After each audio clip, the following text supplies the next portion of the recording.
하나, 둘, 셋.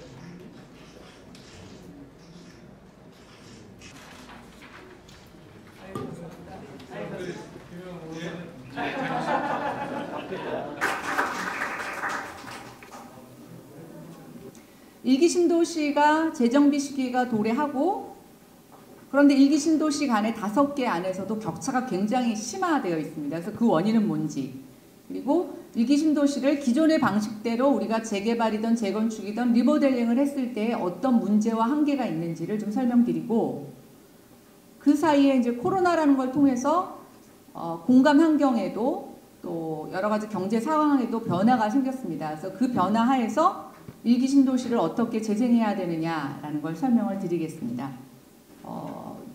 주택의 노후도를 한번 보시면 2010년에 30년 이상 주택수가 135만 호였던 것이 2018년이면 308만 호가 되고 2030년이 되면 902만 호가 됩니다.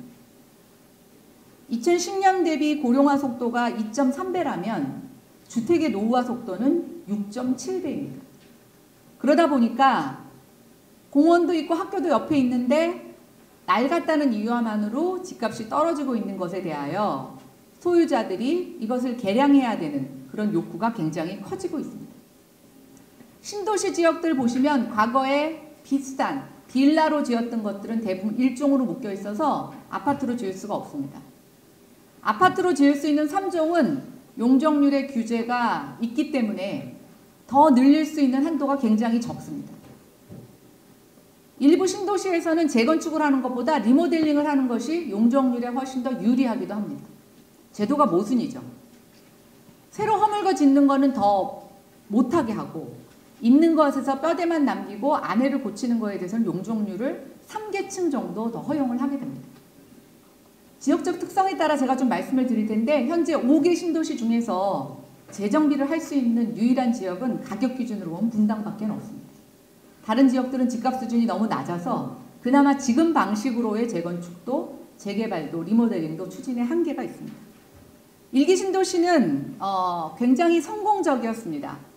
나름대로 되게 살기 좋은 지역으로 평가를 받았고 쾌적한 주거 환경과 인프라를 갖추었다고 평가받고 있습니다. 그런데 이 도시들이 지금 쇠퇴기로에 놓여 있습니다. 말씀드린 것처럼 계획적으로 초기에 조성된 시범단지나 그 일부 지역은 쾌적한 주거 환경, 여러 가지 주거 인프라가 보장이 되면서 아이를 키우는 가구라든가 은퇴 가구들이 계속 잔류하면서 머물고 싶어하는 지역입니다.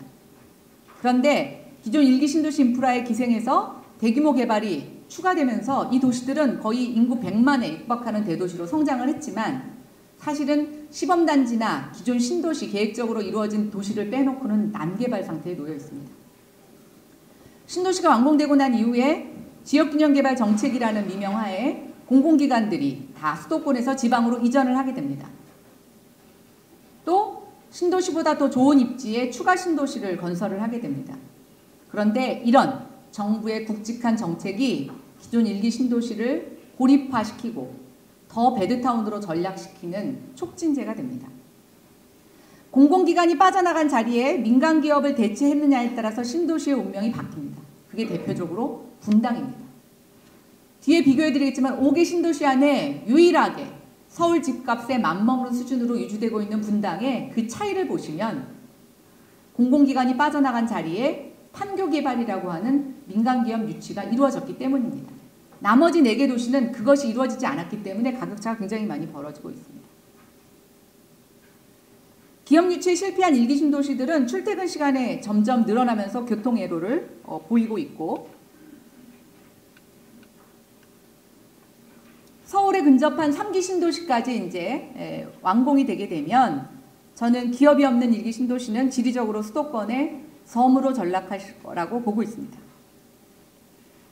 주택에 대한 성능 향상 요구는 굉장히 커지고 있는데 이런 신도시들의 여러 가지 주택 재정비를 위한 사업성과 주택 소유자들의 지불 능력은 점점 약화되고 있습니다.